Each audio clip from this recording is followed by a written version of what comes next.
When I'm deeply in the present moment, my anxiety and depression can't take a hold of me. And I started to just reflect on it. And through reflecting on it, through awareness, I just realized that everything that we value in our personal lives, that we value in our business, exists in the present moment. Who doesn't want to be a great leader? A leader who's calm under pressure, insightful, respected, well-liked. But what does it take to become a great leader? Hey, I'm Boo, and welcome to my podcast. The Few Leadership Podcast defines great leadership and what great leadership looks like. And I've found some of the world's best leaders or experts in the field of leadership to help you accelerate your leadership journey so you can be an ace at the game of leadership.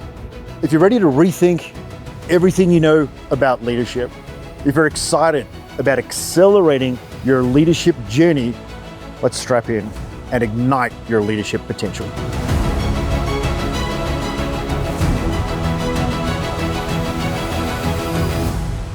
Welcome back, Fewsters. It's awesome to have you back on another series of the Few Leadership Podcast. Man, I am so excited by today's guest. I just finished reading Johann Hari's Stolen Focus, which talks a lot about really stolen attention and the diminishing attention spans we have, our dependence, reliance, and commitment, which is the wrong sort of commitment, into the digital world, and how that's really, my philosophy team, annihilating great leadership. And if we look at the world today, I think we can say, leaders can do with a little bit of a tip. So with that in mind, and our ethos here of building great leaders that do good in the world, I want to introduce you guys to Mike Hill. Mike, thank you so much for coming on The Few with me today. Glad to be here, man. Thanks for having me. Mike, man, you have a kick-ass website. It's really easy to understand what you do. And I'll tell you right now, what I really want to do a deep dive in is this concept of moments, presence, and awareness. Why don't you kind of tell us your backstory and how you arrived at this philosophy for leaders that being present and being in the moment is critical to show up and do an awesome job? Yeah, I was actually having a conversation with a friend who we both, maybe not ironically, but we both deal with PTSD. And she's building a company around aligning our natural rhythms with nature. And she had this realization when she was going through her process of building out this company and the foundational elements of it, that her PTSD can't exist while she's deeply immersed in nature. I was like, God, I thought about that for a second. I was like, I've dealt with anxiety and depression my entire life. First time I remember being depressed, I was probably 10 years old, actually probably younger than that. But the first vivid memory I had was 10 years old. And I realized, when I'm deeply in the present moment, my anxiety and depression can't take a hold of me. And I started to just reflect on it. And through reflecting on it, through awareness, I just realized that everything that we value in our personal lives, that we value in our business, exists in the present moment. If we want to be in a state of flow, if we want our people to be engaged, if we want to create a culture of belonging where people feel a sense of connection and they feel seen and heard and valued, all these things only exist in the present moment, right? We can't be an effective leader if we're in the past or if we're in the future. We can't perform if we're in the past or we're in the future.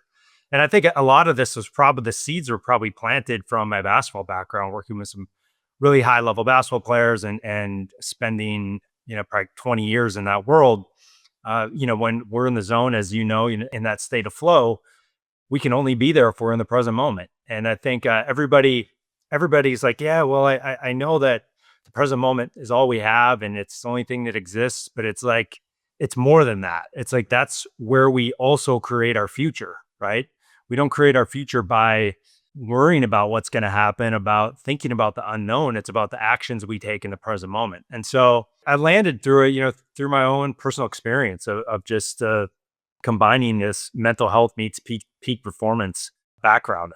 I think people underestimate the connection between those two worlds and how fine that line is. And I think with a lot of leaders who tend to be high performers in a skill set and then find themselves foisted into people leadership, and you don't have that, I assume basketball, just like being a fighter pilot, like everything's kind of laid out for you. It's a bounce. I was going to say bouncing ball, but that's a little bit ironic given this conversation. But you show up, there's training, there's plays, there's a framework in which you can demonstrate mastery. And then when you move up into leadership, all of a sudden that seems to disappear. So, with your own journey of leaders, how have you seen them transition from that world? And do you think that there's some traits that come with being a high performer that are quite negative when it comes to being a leader? Do I think that there are traits of being a high performer that are negative when it comes to being a leader? Is that the question? Yeah, let's run with that.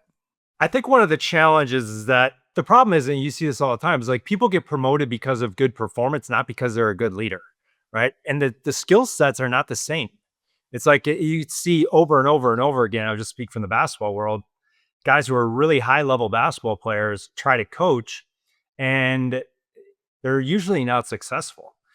Part of the reason is that I think there are innate skills that some of us have that predispose us to being a high performer. Maybe things are just easier for us. I don't really like the word talent because I think talent is developed. It's like it's something that we might have a skill that predisposes us to being great at sales or whatever. But the truth is that we probably had experiences when we were 2, 3, 4, 5 years old that helped us develop these skills that we're just unconscious of, right? And so I think it's one of the challenges is I think a lack of empathy, right? We don't really understand what people go through and their experience of life. Like it's hard when we're successful at something.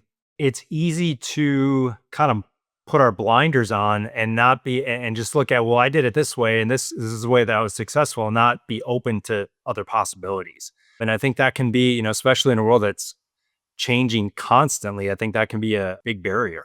So, when you talk about Stumbled leading, to that questions or to that answer because I don't think I've really talked about that much before.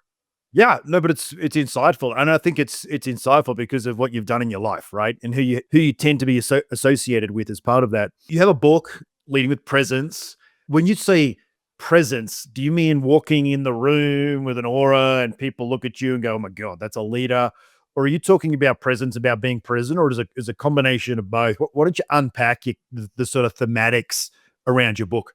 Yeah, so the way I look at presence is like it's the embodied state of being in the present moment, right? The present moment is more of an objective thing, right? And the presence is, it's something that people can feel. It's something that we carry with us. It's an energetic state, right? Not to get like super woo woo, but it's Oh it's man, you get super woo woo as you like. I mean, this is a woo woo podcast. It's a functional podcast. The reality is all that good logical stuff kind of or always has its origins in the woo woo, right? yeah, right. Yeah, I mean, there's some we could we could go down that rabbit hole. But to simplify, you just think like somebody walks in a room and they either light it up or they take the energy out of the room. Like that's the type of presence that they're carrying, right? But I think it's also about being able to just lock in into the present moment on the task at hand, right? But I think at its core, it's just embodying the present moment. And when you talk about the present moment, you see a lot of leaders who are very busy in the moment. They're working hard in the moment. They stack in their calendars from daybreak to sunset. It's obviously conceptually, wonderful. Like we can connect with nature, the cycles of the day, of the year. But practically speaking, how does one break the cycle and become aware that they're not in the moment? It's interesting you bring that up because right now I'm really working on getting sunlight in the morning and watching sunset every night. Speaking of, and like, but it's getting disrupted. And so it's, how do you adjust then? I mean, I think number one, it comes down to awareness, right? We have to have that awareness of where we're placing our attention and our energy.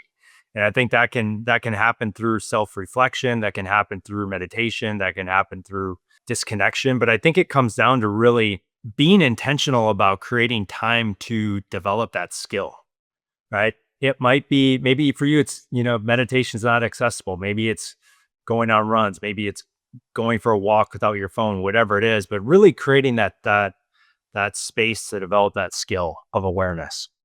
I think awareness is a commodity that's in limited supply at the moment. The fact that we have so much data, we have so much information, we can sit and infinitely scroll Google, we can just sit there all day and be consumed by whatever garbage. Well, look, there's good quality. I mean, clearly, as much as there's garbage in the digital world, there's a hell of a lot of great stuff as well.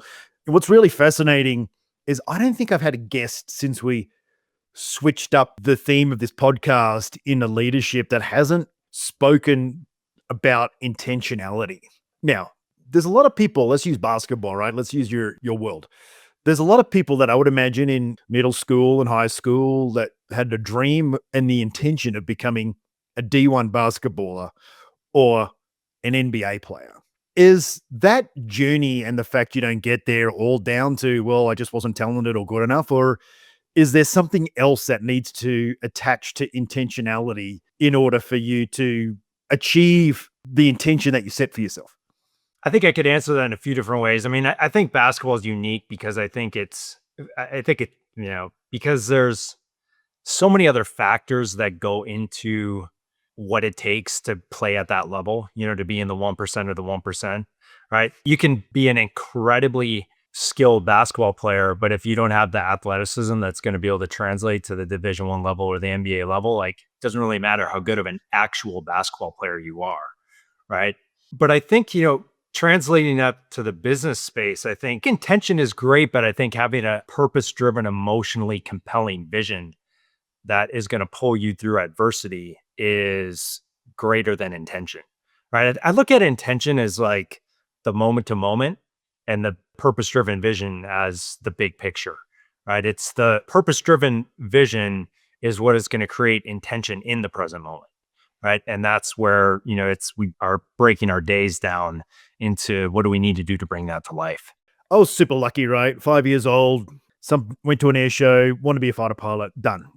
Boom, I had purpose, I had intention, I had all the good stuff. But I certainly wasn't 5 years old saying, man, I need to just find some purpose and be really intentional about how I live my life. Just kind of lucky. And one of the things I find in the corporate space when it comes to leadership is, particularly in sort of mid-level management, is a lot of people struggle with that, right? Like it's hard to be in, let's say, an SVP or VP of sales, and it's not your company and it's not your vision, to find vision. So how do you find it?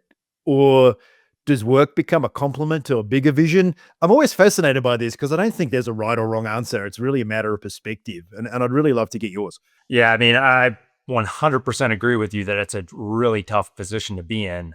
And I think every situation is different.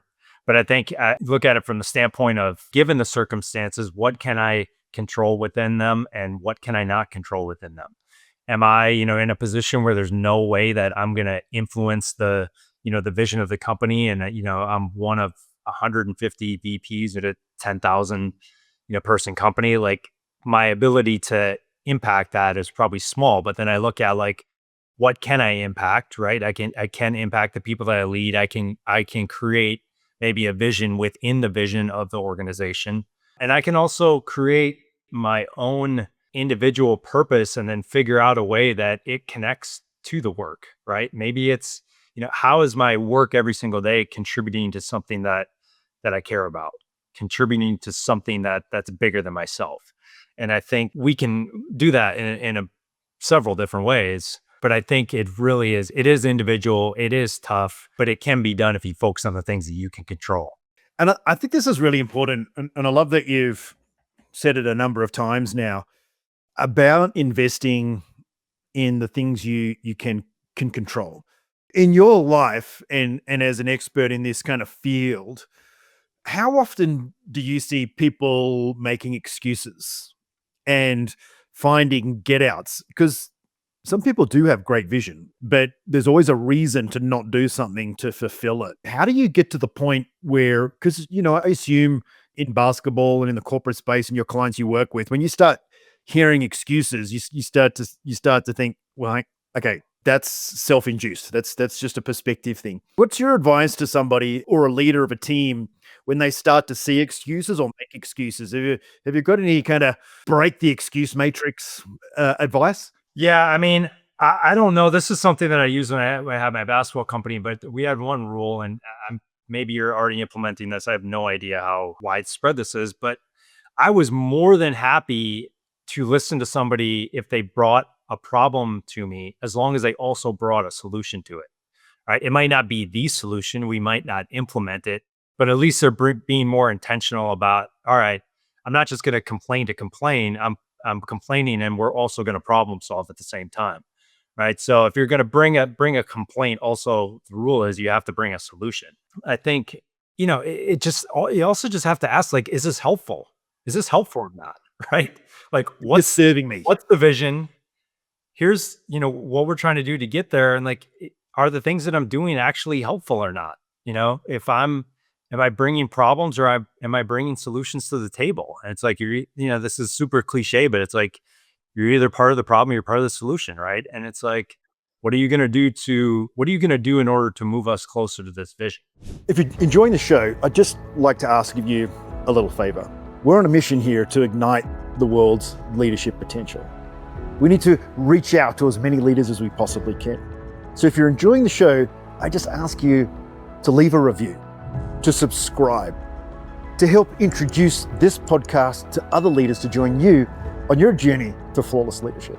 We're going to head back to the episode now. I hope you've enjoyed what you've learned today. Please remember, let's ignite a movement of flawless leaders. Subscribe, leave a review. Let's get back to the show. And I think also from a leader's perspective, it's important that, we call it debriefing, where you have a goal, you're not there, you get curious and you come up with an action. And I think good leaders are able to allow people to do that and make the mistakes, but then guide them to be back on track. And I'm sure in that role, when you had people come to you with solutions, it wasn't always the right one. And so how do you find that balance between allowing someone, let's just say someone has 10 problems. Let's just make it a real dumb way of posing this question. I have 10 problems. I have 10 solutions, and all 10 of my solutions weren't actually very good. How do you kind of help someone who's we've all have that friend or that leader who's so well-intentioned, but for some reason just constantly, despite best intentions, just seems to walk into a fountain? Well, if somebody brought 10 bad solutions to 10 problems, I probably wouldn't have them with us much longer.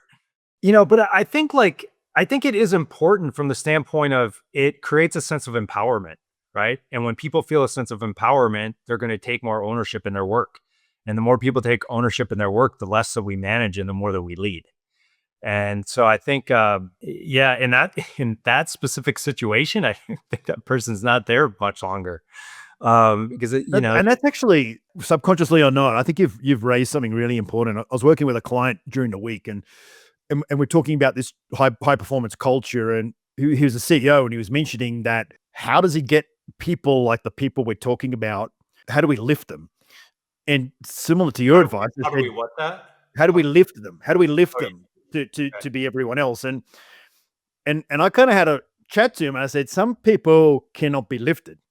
Like some people can't get into the growth mindset and into that high performance mindset. And if you look at the likes of Ray Dalio, that just accepts 30% of the people he hires are going to quit because they don't want the transparency, they don't want the growth, they don't want the discovery. How did you handle that? Like, if you had to have a conversation with someone, or you've seen other leaders have that conversation, as a leader, this is an important thing to do, because I think a leader who accepts mediocrity sets a benchmark for mediocrity across the team. So how do you manage, as a leader, those people? How do you manage them out in a way that has empathy and is sympathetic? Well, the first thing that I would say is, like, before you even get to that point, is we want to influence people. We have to figure out what influences them, right? It's like some people say, well, you can't change people. But the truth is, you can change people if you know what influences them. Maybe the leaders just don't know what influences them. I'll share like a quick story. There was first basketball team that I was coaching. There was a kid who was on a team. He was 13 years old. He was long. He was athletic. But I couldn't get him to go hard enough in practice. Like, I was just constantly on him. And we got to the middle of the season and finally decided to have these one-on-one individual meetings with players, which I now realize, looking back, that I should have been doing it at the beginning of the year. But I was like 23 years old and I didn't know what I was doing. But I sat down with him in the corner of the gym on these two wooden chairs. And I just asked him, I was like, Paul, why are you here? What are you trying to get out of this experience? And he looked at me and he said, I want to play D1. I want to be a Division I college basketball player. I said to him, okay, Paul, then from here on out, I'm going to start treating you as if you're already a Division I college basketball player. When I'm hard on you, when I'm challenging you, this is not me against you. This is me with you, right? Holding you to the standards of excellence that I know is going to take for your dreams to come to life.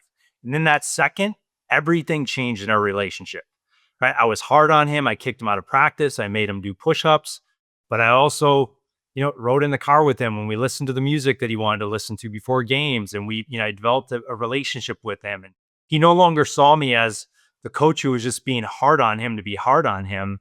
He saw me as a mentor on the journey to achieving his dreams, right?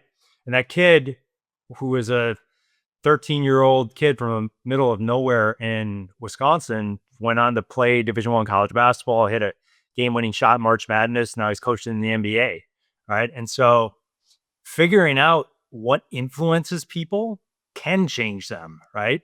But does it happen all the time? No, I could probably say the same thing for other kids that I worked with that, it just wasn't there. It wasn't their thing, and I would say that's another thing. Is like, sometimes it's just not their thing, right? If we want to be, be in that 1%, right? It's got to be your thing.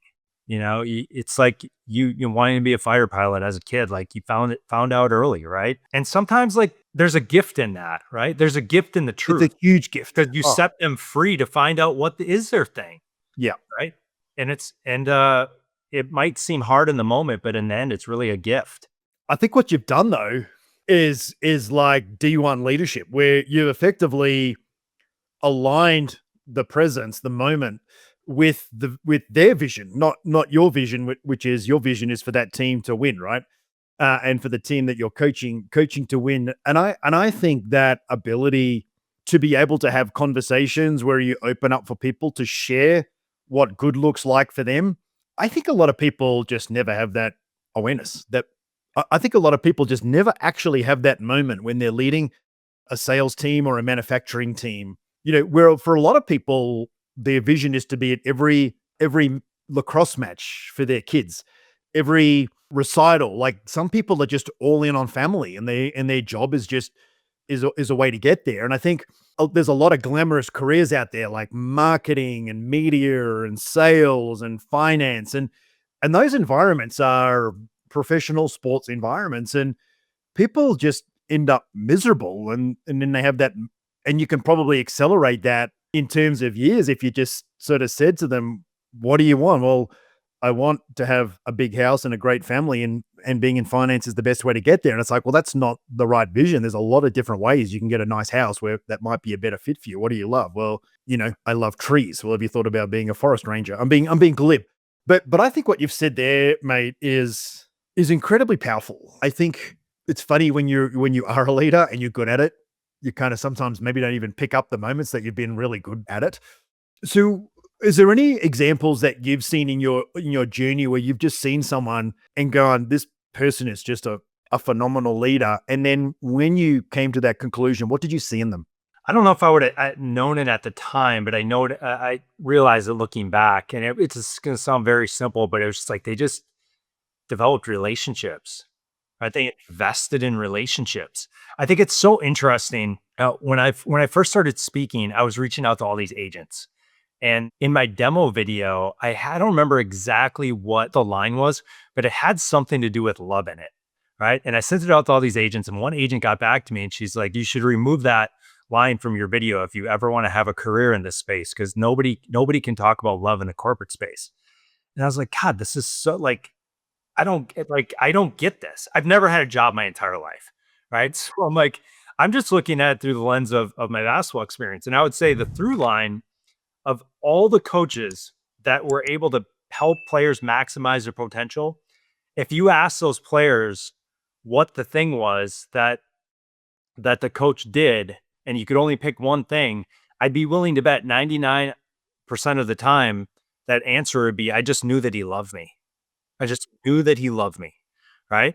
And that sounds so simple, but it's like, it's coaches that develop that relationship, right? And they build, they establish communication first, right? They just open a line of communication and have a relationship. They use that relationship to develop a deep connection. And that connection leads to a sense of trust. And that trust is what allows that coach to push somebody to reach their potential, to have difficult conversations, right? And so I think just developing the relationships, right? I've seen mediocre X's and O's strategy coaches have really good teams because they were just great with relationships. Yeah, I love that. It's a real theme that comes through your materials. This countercultural approach to leadership, and yeah, it's funny because when you start talking counterculture, people will get a bit nervous because they're like, "Whoa, hang on a minute! You mean I have to do something differently to the party line?" So I've got two questions about that thematic. One, why, why countercultural, and two, how to be that way in a stuffy environment without being seen to be a lunatic or so left field that everyone's like, who's this random dude? Because one of the challenges, I think, and let's be straight up, is the only salary job I had as a fighter pilot. 20 years I've had to make my own rain. And you're the same. And there's a line of thought that means that actually you and I are unemployable. Like we'll never be able to work. I tell people this all the time. So I guess, and I see it when I see a lot of speakers, and it's like, yep, that's all great, but average Joe or Jane's going to go and take that, like we talk about this debrief method, and they walk in front of their people, and they're like, what the hell are you doing? Like, who is this random person that's just changed all of a sudden? So, do you have any thoughts on? I have a thought, which is if you want to do something left field, you've got to be right field and slowly take it there. You can't just launch in. But how do you be countercultural in the way you view leadership and toe the party line, which is kind of the inherent trait you need to get? I don't think if you toe the line, you're going to get to the CEO level per se, but you're probably going to get up to the D2 layer of a company. Have you got any thoughts on that? On how to be countercultural but not come across like some random weirdo at the same time? I'm not saying that you are, or I am, but there is a perception in the corporate space that you do need to toe the party line. Yeah, I mean, first of all, I don't think that anything that I'm doing is countercultural. I just think that it just has been my experience of what works. But I think the one thing is, number one, find the research that backs it up. Right, my basketball coach used to always say he'd get an argument with somebody during practice or during a game, and he'd say, "We'll watch it in film, right? Because the video doesn't lie." So, find the hard evidence of whatever you're trying to implement and prove why it works. I mean, like, for example, when I go speak about mindfulness in pretty much every single talk that I do, and it's not necessarily because I'm pushing that on the client or the meeting planner. It's because they ask them about the problems that they're trying to solve, and mindfulness is a solution to a lot of them. But like, I introduced that through my own vulnerability, through my journey of how I got into it in the first place, which was getting off an antidepressant medication that I was just an emotional disaster and couldn't be in the present moment. But then also through the lens of sports performance psychology, I talk about it through a story of Kobe Bryant, talk about some of the research, how the Navy SEALs use it, branches of the military, super high level athletes and CEOs, right? And so you take like the woo-woo out of it and show the practicality of it, and it's an easier lift. Yeah, that makes sense. Mike, we only have a few minutes left. One of the things I really like to close on here is that one piece of advice where, I'm in a saturated world. I'm jumping off this podcast. I'm going to launch into my favorite morning radio host. I'm in my car. What is the number one accelerator to great leadership that you would give to somebody listening to this podcast right now? This might sound countercultural. Learn to forgive yourself. Right. I think two things, these are two things that I've been working on a lot lately, but self-forgiveness, right? Until we forgive ourselves, we're stuck in the past and regret, guilt, shame. We're in judgment. Just learning to forgive yourself. If you're listening to this podcast, you're probably a high performer. If you're a high performer, I've never met a high performer who's not hard on themselves, right? And probably harder on themselves than anybody else is. Right. And we hold ourselves to these standards of excellence that, if we're really objective about it, are probably not exactly realistic. Right. So learning to forgive yourself because you're doing the best that you can with what you have to the best of your ability. And learning to drop into a sense of trusting yourself, right? Trusting in the unknown also releases the future. So I'm also reading between the lines there that it's okay to make mistakes on that growth journey. It's okay to try something for it to because to be hard on yourself, I guess you're going to have to fall short somewhere. That's I guess why we feel bad, right? As high performers, and usually because we've set a goal that's way more ambitious than any human could possibly achieve. That's really interesting. I wasn't actually expecting that answer, but it's a really good one. I was expecting this be present in the moment, and then that was a really vulnerable, insightful piece of advice, I think, for a leader. So, But Mike, you bring us back to the present moment, right? Forgiveness releases us from the past. Trust releases us from the future and brings us back into the present moment, which is the only place that we can influence anything that we want to create. dude, at the risk of sounding super cheesy, that's like the slam dunk answer to the end of the podcast. Hey, Mike, for those that are listening at the moment in the car, maybe on an airplane, and they can't read, or maybe they've lost that skill thanks to the digital world, how do people find you? I'm hanging out mostly on Instagram at Who Is Mike Lee, LinkedIn at Who Is Mike Lee, and you can also go to whoismikelee.com. Awesome. And the good news is now we know who Mike Lee is. Hey, Mike, look, thank you so much. I know you're busy. You got a lot on, for sharing a few minutes with me today. Mate, you were really insightful. And as always, my guilty pleasure is the opportunity to have these podcasts and speak to incredible people like you. So thanks for sharing. I'm super grateful for it, as is everyone listening. Thanks for having me on, man. Awesome. Hey, folks, if you love that podcast, as you sure I did, so I'm sure you did as well, please leave a review, like this podcast on whatever platform it is you're listening to, and always feel free, boo at callmeboo.com. Send me some links, people you want to speak to. It's kind of hard to get guests the caliber of Mike on the show. So, Mike, once again, thanks for coming on The Few with Boo, and good luck, mate. I know you're going to absolutely crush it out there. Thanks, man. Have a good day.